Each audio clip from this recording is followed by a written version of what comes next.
handphone dong. Ngobrol dulu deh seperti apa mungkin perjalanan umroh kali ini. Alhamdulillahirobbilalamin. Seperti ritual memang alhamdulillah dari setelah nikah sama Habib itu tuh selalu Januari umroh bareng sama Habib gitu. Tapi kadang-kadang juga bulan puasa segala macam. Cuman Habib memang kasih hadiahnya selalu kayak umroh aja gitu, karena bertambahnya usia, mudah-mudahan juga bertambah keimanan, ketakwaan, dan juga emang itu tempat paling bahagianya aku, jadi Habib berusaha memberi yang terbaik gitu. Jadi kemarin alhamdulillah dimudahin semuanya, akhirnya berangkat. Memang cuman berempat aja. Said Syatir karena sebelumnya udah izin banyak banget ke Eropa, jadinya nggak dikasih izin sama guru-gurunya gitu. Dan Ipeh juga memang nggak dikasih izin karena memang lagi ujian di Tarim juga. Akhirnya cuman sama Kalisa dan Khadijah. Sebenarnya Habib requestnya maunya berdua aja, cuman kan Khadijah masih ASI, terus Kalisa juga waktu itu masih baru sehat juga, jadi untuk ditinggal takut kepikiran, jadi akhirnya terpaksa dibawa juga gitu. Alhamdulillah lancar 9 hari. Dan juga senang banget karena berbarengan juga sama Hafiz Quran, jadi ya senang aja, vibe-nya jadi kayak lebih positif, lebih menyenangkan, lebih happy, dan ibadahnya jauh lebih ngena gitu. Kan ada keribetan sendiri nggak sih? Kan maksudnya bawa 2 orang anak nih. Alhamdulillah enggak sih, kayak karena udah biasa bawa anak dan lain sebagainya. Cuma memang Khadijah kan baru banget bisa jalan, jadi pas 2 hari sebelum berangkat tiba-tiba dia bisa jalan lancar langsung. Jadi paling agak lumayan capek aja, ekstra capek karena harus jagain kan, terus nggak pernah bisa diem gitu. Tapi karena juga alhamdulillahnya suster ada yang ikut, jadi suka ganti-gantian untuk jagain di hotel. Anak-anak juga nggak dibawa ke masjid juga, takutnya ntar malah nangis ganggu jamaah yang lain. Jadi ya udah, karena Fatra juga dekat, jadi aku bisa melipir terus ke masjid bolak-balik. Selain setiap Januari itu agenda tahunan kita.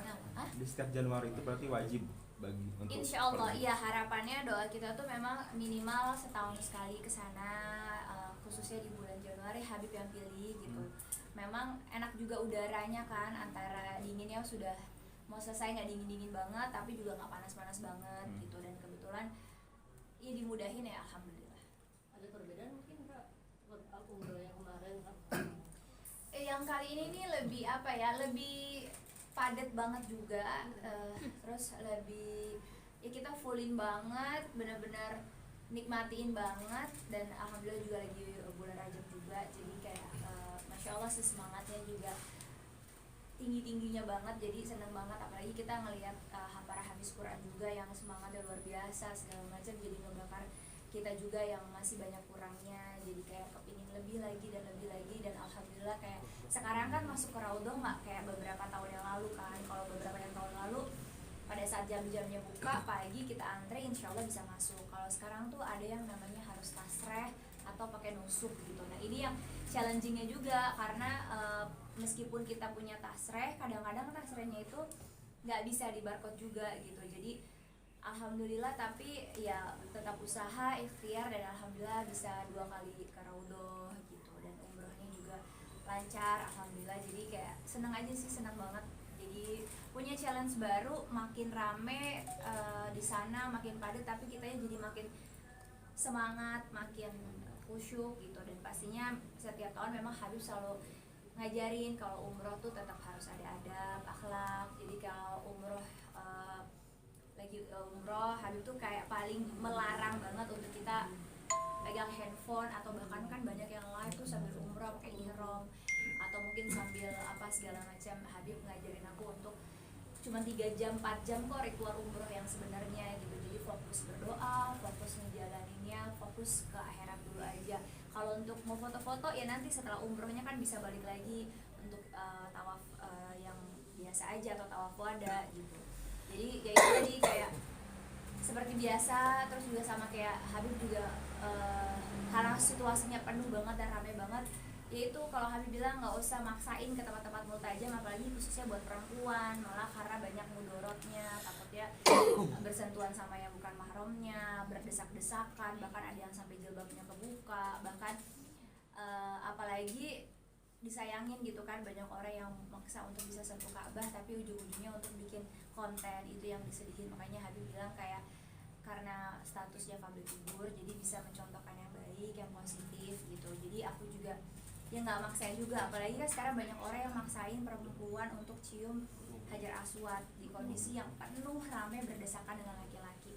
Itu Habib bilang nggak ada ibadah yang baik kalau kita ngelakuin dengan cara yang salah, apalagi banyak mudorotnya, kayak syariatnya udah jauh nih karena mungkin berdesakan, berdempet-dempetan, bersentuhan, lalu ya itu sampai jilbabnya terbuka auratnya. Jadi iya benar-benar banyak pelajaran terus ya, karena makin rame, karena makin, dan kayak raudoh juga sama sekarang saking susahnya segala macam, orang juga jadinya berdesak-desakan. Tapi Habib selalu bilang kayak ingat ya, kamu ke rumah orang aja bertamu tuh ada adabnya, sama di raudoh juga ada adabnya. Jangan mentang-mentang mau sholat di paling depan jadi ngedorong orang, ngezolimin orang, atau nyelak, atau jadi ribut sama askarnya, atau jadi nggak ada adab lah. Jadi Habib selalu nekanin kayak harus ada adab juga di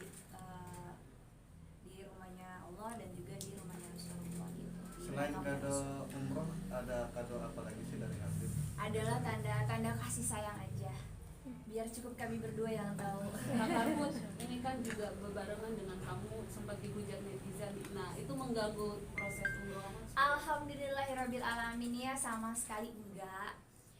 Aku juga kaget sih sebenarnya, karena video itu sebenarnya kalau aku nggak salah beberapa hari, seminggu bahkan ya, beberapa hari lah sebelum aku umroh. Jadi awal cerita video itu adalah aku nonton dulu video dari salah satu presiden Turki kalau nggak salah. Beliau ngaji dengan suara yang sangat merdu banget dan aku kaget gitu, percaya nggak percaya, karena suaranya Masya Allah indah banget gitu. Itu tuh keinginan aku, kan ibu-ibu ya, maksudnya ngelihat sesuatu, kita ngeliat bakso aja pengen bakso gitu kasarannya. Terus tiba-tiba aku nonton ada seorang presiden yang berani, tegas, lantang menyuarakan soal Palestina, which is aku juga lagi pay attention ke sana. Ditambah beliau itu ngajinya dengan sangat indah gitu. Dalam hati aku tuh spontan aja lagi live, aku bilang Masya Allah tabarakallah ya gitu, karena ada yang nanya, kakak pilih paslon yang mana gitu. Aku bilang aku belum tahu, aku masih sholat istiqoroh, masih mencari yang terbaik, tapi pengen deh jadinya ngedengerin para paslon itu ngaji gitu, yang suaranya merdu aku coblos deh gitu. Jadi itu tuh sebenarnya kayak guyonan aku sama follower aku, yang aku ngerasa kayak ya obrolan aja, hari-hari aku juga orangnya bercandaan gitu. Dan aku bilangnya gitu, aku bakalan coblos deh kalau yang suaranya merdu gitu. Itu cuman kayak apa ya, di luar pikiran yang negatif atau apapun gitu. Karena yang pertama, semua paslon ini, pasangan paslon tiga-tiganya 6 orang capres dan cawapres ini kan muslim gitu, which is aku tahu backgroundnya muslim. Gak mungkin kalau ada yang non muslim aku suruh ngaji ya, punya emang udah hilang akal gitu.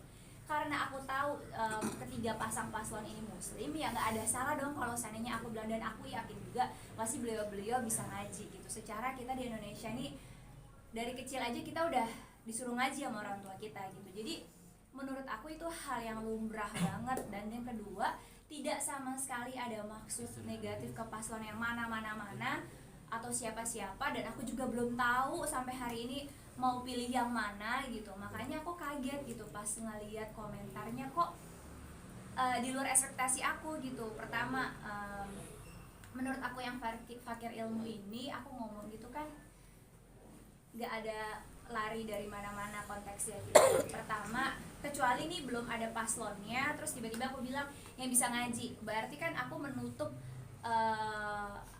masyarakat Indonesia yang beragama lain untuk menyalonkan diri. Sekarang kan paslonnya udah ada dan udah jelas agamanya muslim semua, makanya aku menyarankan gitu.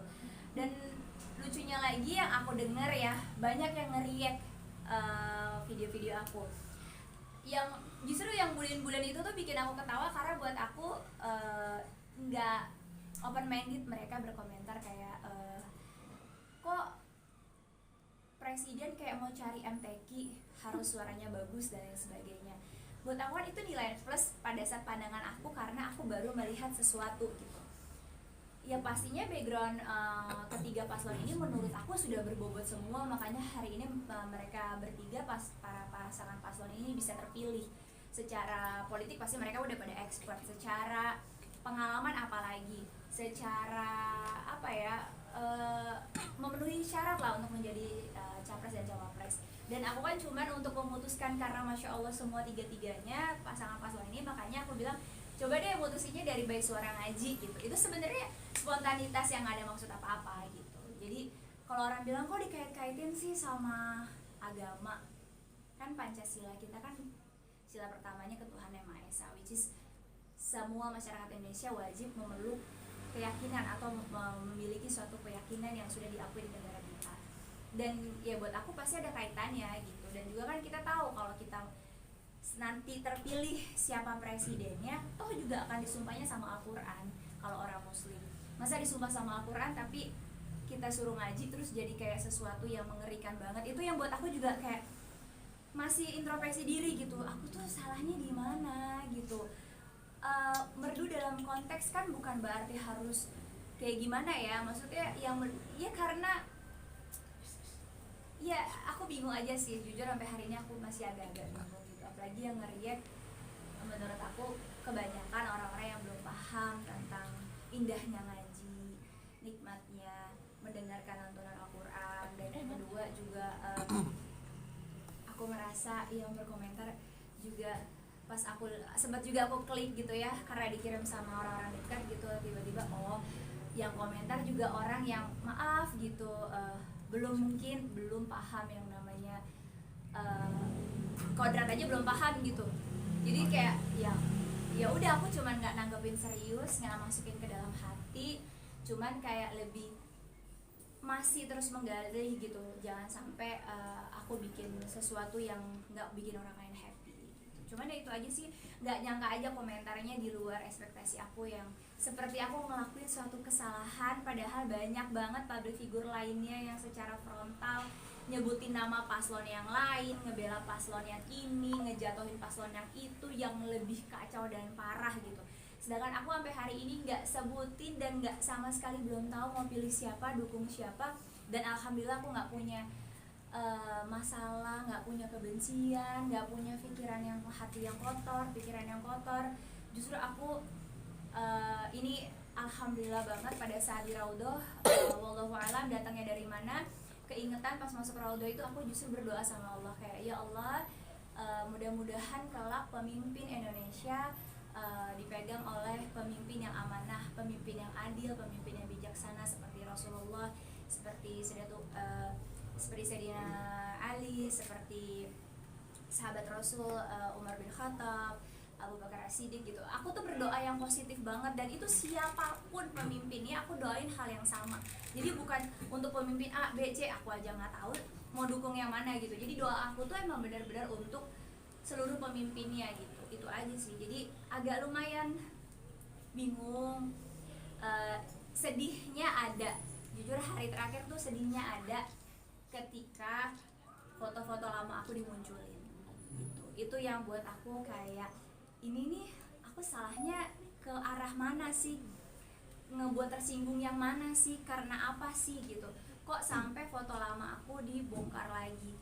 Apa kaitannya sih aku ingin mendengar para paslon yang semuanya mereka adalah seorang muslim, terus kok mengait-ngaitkan dengan masa lalu aku. Dan aku juga nggak pernah bilang kalau aku itu sempurna, perfect. Aku juga masih sangat jauh sekali ilmunya, masih sangat fakir ilmu. Makanya setiap hari masih terus menggali, belajar. Itu yang masanya buat aku kayak kenapa ya sedih banget gitu ketika ada orang yang justru frontal dan terang-terangan, sedangkan aku yang sedang berusaha menjadi lebih baik daripada sebelumnya. Malah ya mungkin ini ujian hijrah aku sih. Jadi aku kemarin pas di sana sempet pas ngeliat di tagin sama beberapa follower ketika aku yang belum berjilbab di fotonya di publish, salah lihat nih lo dulu kayak gini gitu. Itu yang buat aku ada yang salah nggak sih? Kayak seandainya ada sahabat kita atau teman kita seorang Nasrani terus kita bilang kamu coba deh baca Alkitab gitu. Menurut aku tuh hal yang baik dan positif. Sama aku juga kepingin pemimpin itu bisa baca Al-Quran atau mendengar baca Al-Quran. Untuk apa ya? Untuk dilembutkan hatinya, bijaksana. Karena menjadi pemimpin itu kan gak gampang. Tenaga yang terus-terusan, terus pikiran yang terus-terusan digunakan, kelelahan pasti berat banget gitu. Makanya dengan adanya Al-Quran, sebenarnya kalau orang Islam yang paham, teman-teman Muslim juga yang paham, pasti paham lah maksud aku apa gitu. Jadi aku, ya kita kan hidup mau selamat itu sebagai seorang Muslim adalah pedomannya Al-Quran, pegangannya Al-Quran. Al-Quran itu isinya apa sih? Al-Quran itu isinya semuanya kebaikan, paduan kehidupan, bagaimana kita bisa menjalani kehidupan dengan sebaik-baiknya. Jadi buat aku, meskipun aku dibully sekarang, aku sangat ikhlas, aku sangat berlapang dada, aku ridoin dan aku gak ada hati, karena buat aku insya Allah niatnya aku tidak ada untuk menjatuhkan siapapun, tidak ada niatnya untuk, maka itu sih aku bingung gitu.